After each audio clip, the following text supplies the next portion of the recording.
been preaching on the ministry of the Holy Spirit for several reasons.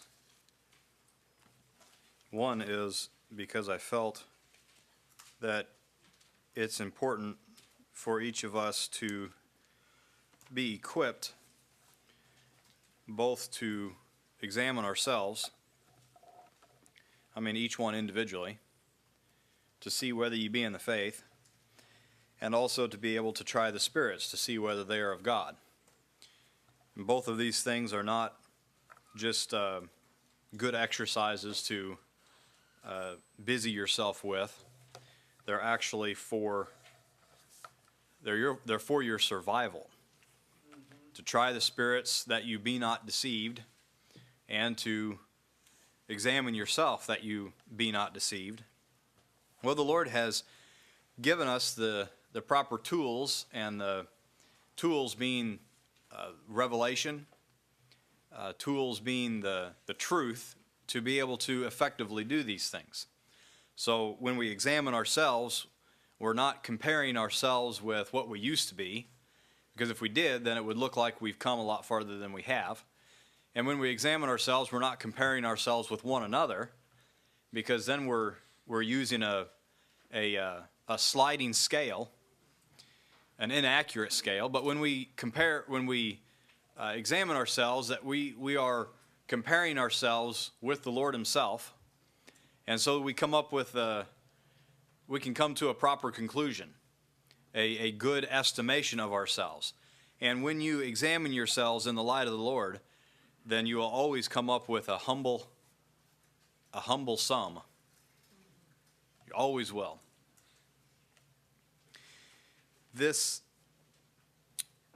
There are a lot of things represented in the name of the Lord that is really nothing more than walking down the sidewalk and looking at the outside of the house. If the kingdom was if we just likened it to a house, and there's a lot of approaches at religion that really all the religion does for you is take you down the sidewalk and you look at the outside of the house. And to be sure, you can see some things about the house by just walking down the sidewalk. And then there's some other approaches at religion, or at Christianity, if you want to say that actually do come in the house, but just for a visit. They just come into the house and just kind of look at the walls and look at the furniture and look at the amenities and then leave again. But what the Lord is doing is making you a resident of the house. You know what a big difference there is in just the person who is walking through the neighborhood and sees the house, and even the difference between that person and the person who is invited into the house for a visit. There's a big difference between those two people, but what a difference it is, what a dramatic difference it is between those two people and the person who lives in the house. The person who lives in the house knows the house, and more than that, they receive the benefit of the provisions of the house. Not just the structure, you understand what I mean. I'm talking about the provisions of a household.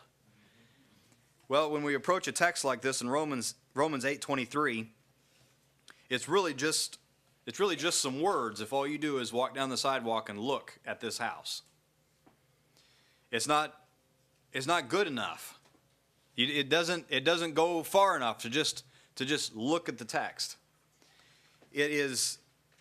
This text really is for people who live in the house. It's not for sidewalk walkers. It really doesn't mean much to someone who's just walking by and looking. It doesn't hold a lot. It doesn't tell them what they should do. You notice that? This verse is really for people who do have the fruit of the Spirit and are groaning and are waiting. That's who the verse is for. Now, we share this experience that Sister Mariah read for us, this experience of groaning and waiting. We actually share this experience with the creation. The verse started by saying, and not only they. Well, who are they? Starting back in verse 19, he says, for the earnest expectation of the creature, that's the creation, that He made in 6 days, waiteth for the manifestation of the sons of God. So not only the creation is waiting for the manifestation of God, of the children of God, but we are waiting too for the manifestation of the children of God. Now, it's not that we're waiting, looking for who might they be. They might be one, but they might not be one. And the other person over there, they might be, but they might not be. That's not it. We're actually waiting also for our manifestation. I'm waiting for my manifestation. And you're waiting for your... Now, it's true that I'm waiting for yours as well, because I'll benefit from yours. But it's more of a personal expectation. I'm waiting for my manifestation, because I'm a child of God.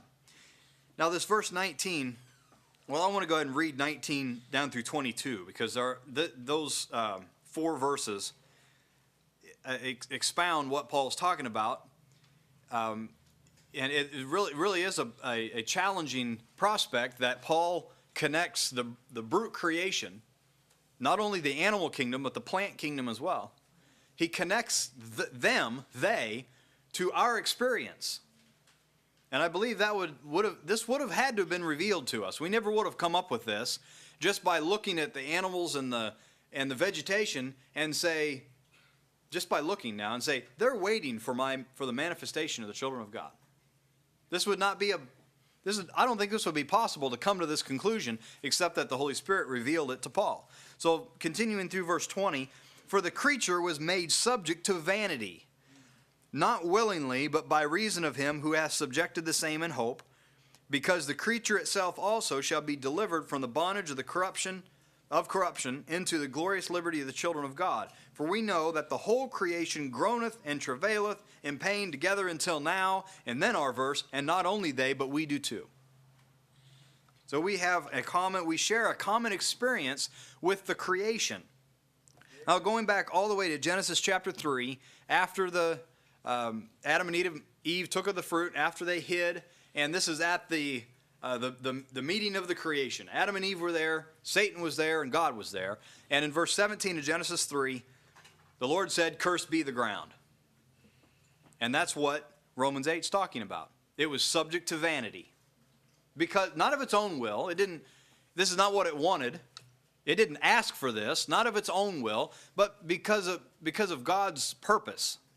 He's going to carry out his purpose of salvation in an environment of competition. And so he subjected the entire creation. See, it just would, speaking as a man, it wouldn't have worked for God to work out this salvation in a creation that wasn't cursed. So he cursed the creation and subjected it to vanity in order to work out the redemption of mankind. So in verse 19, we share with the creation an earnest expectation. We ourselves, because of the work God's doing in us, we have this earnest expectation of the fulfillment of the work that's begun. And the creation does too. The environment that we live in